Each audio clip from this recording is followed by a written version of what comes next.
Hello बच्चों, कल हम लोगों ने क्या किया था, फलनों का प्रतिलोम फलन किया था। प्रतिलोम फलन के बारे में किया था और एक एक्सरसाइज के क्वेश्चंस भी दिए थे 1.3। उसी एक्सरसाइज में कुछ क्वेश्चन इस पे बेस भी हैं।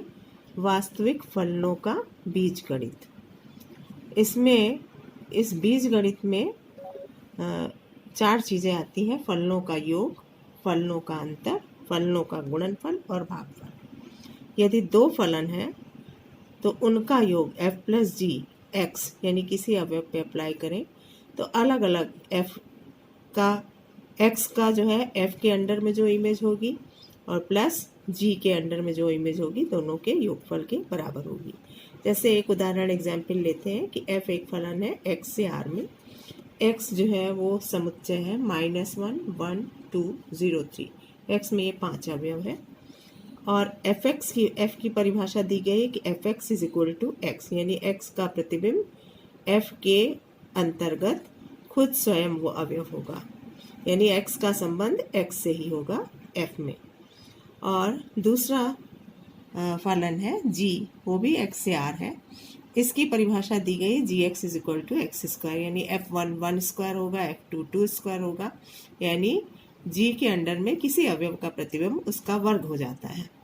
तो f प्लस जी भी एक प्रतिचित्रण फलन होगा x से r में, such that f plus g x is equal to f x plus g x, यानी f बराबर हो जाएगा f प्लस जी एक्स का मान हो जाएगा f प्लस जी एक्स के बराबर, जहाँ f x के बराबर है और जी एक्स जो है एक्स स्क्वायर के, यानी f प्लस जी एक्स बराबर हो जाएगा x प्लस एक्स स्क्वायर।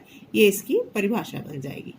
तो इसके अकॉर्डिंग f प्लस जी -1 की इमेज क्या होगी, x प्लस एक्स स्क्वायर, यानी -1 प्लस 1 यानी 0 के बराबर होगा। फलनों का योग हो गया। इसी तरह से फलनों का अंतर लेते हैं तो f वही प्रतिचित्रण है x से r में, g x से r में, परिभाषा भी हम वही रख लें तो f minus g x is equal to f x minus g x, यानी f माइनस जी के अंतर्गत x का प्रतिबिंब हो जाएगा x माइनस एक्स स्क्वायर। तो यहाँ हमने f प्लस जी 1 निकाला था, यहाँ f माइनस जी -1 निकालते हैं तो ये आएगा -1 माइनस -1 का स्क्वायर, यानी x माइनस एक्स स्क्वायर करते हैं तो x की जगह हम क्या रखेंगे, -1 माइनस -1 का स्क्वायर।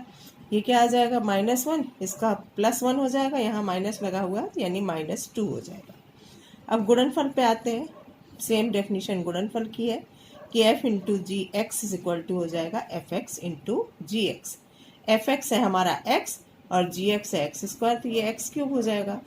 तो चाहे हम f x into g x लिख लें या सीधे एक्स क्यूब कर लें तो f -1 की इमेज हो जाएगी -1 का क्यूब, जो कि हो जाएगा -1 के बराबर। इसी तरह से भागफल है, f बाई जी भी एक फलन होगा x से r में और f बाई जी एक्स बराबर होगा एफ एक्स अपॉन जी एक्स, यानी x अपॉन एक्स स्क्वायर, ये -1 अपॉन +1 यानी -1 के ही बराबर मान होगा।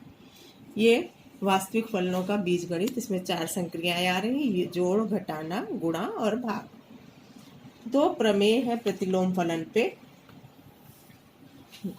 एक प्रमेय हम पहले बता चुके हैं कि अगर 3 फलन है, f x से y में, g y से z में, h z से s में एक फलन है, तो ये साहचर्य नियम का पालन करता है। पहले हम g और f का कॉम्बिनेशन करके तब उस पे h लगाएं, या h और g का कॉम्बिनेशन करके तब f लगाएं, दोनों बराबर होगा।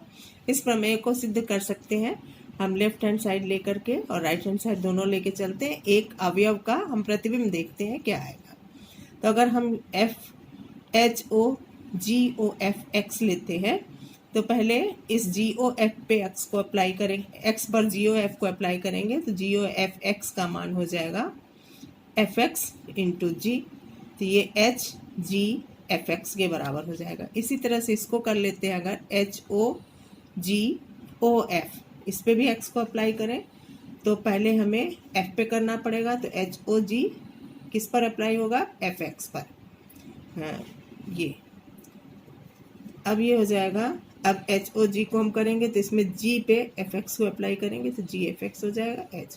जो पहले आ रहा था मान वही अब भी आ रहा है, तो ये प्रमेय हमारा सिद्ध होता है कि ये साहचर्य नियम का पालन करता है, 3 फलनों का संयोजन। दूसरी प्रमेय ज़्यादा इम्पॉर्टेंट है, ये बोर्ड के एग्जाम में सिद्ध करने को भी आती है कि अगर एफ और जी दो व्युत्क्रमणीय फलन है। व्युत्क्रमणीय का मतलब ये एकाक भी होगा अछादक भी होगा।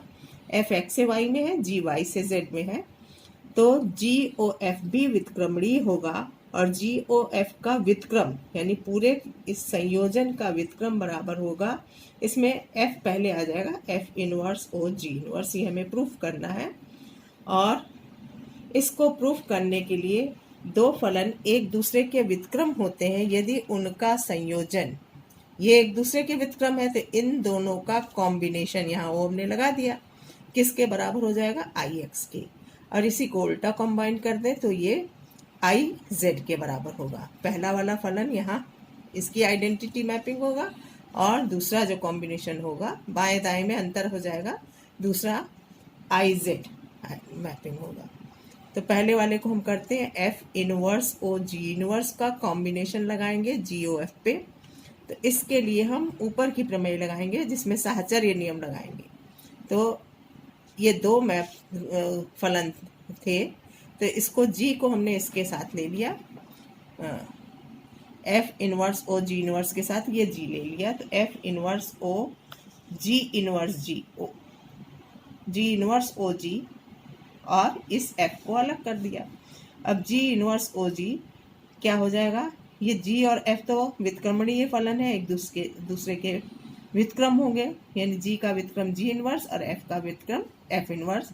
तो जी इनवर्स को जब जी से अप्लाई करेंगे तो ये किसकी मैपिंग, इसमें क्या मिलेगा, इकाई मैपिंग या इकाई फलन मिलेगा। वो इकाई फलन है आई वाई, चूंकि ये डोमेन जी के डोमेन में मिलेगा इसलिए इसको आई वाई लिखेंगे। एफ इनवर्स ओ आई वाई, किसी भी फलन को उसकी आइडेंटिटी से जोड़ें तो फलन वही रहता है, इसमें कोई चेंज नहीं आता, तो ये एफ इनवर्स के बराबर हो जाएगा। और फिर एफ इनवर्स ओ एफ, ये दो व्युत्क्रम फलन है, प्रतिलोम फलन है एक दूसरे के, तो इनका कॉम्बिनेशन किसके बराबर होगा, आइडेंटिटी के बराबर। क्योंकि एफ का डोमेन एक्स है इसलिए हम इस आइडेंटिटी मैपिंग को लिखेंगे आई एक्स। तो ये इसकी एक साइड आ गई, जो लेफ्ट साइड हमें प्रूफ करनी थी, राइट साइड भी आई जेड के बराबर प्रूफ करनी है, वो इसी तरह से हो जाएगी। इस पे बेस्ड बीच बीच में एक आध क्वेश्चन होंगे, वो एक्सरसाइज 1.3 पहले से मैंने दे रखी है, उसको आप पूरा करिए, उसमें जो डिफ़िकल्टी है वो पूछिए। थैंक यू बच्चों।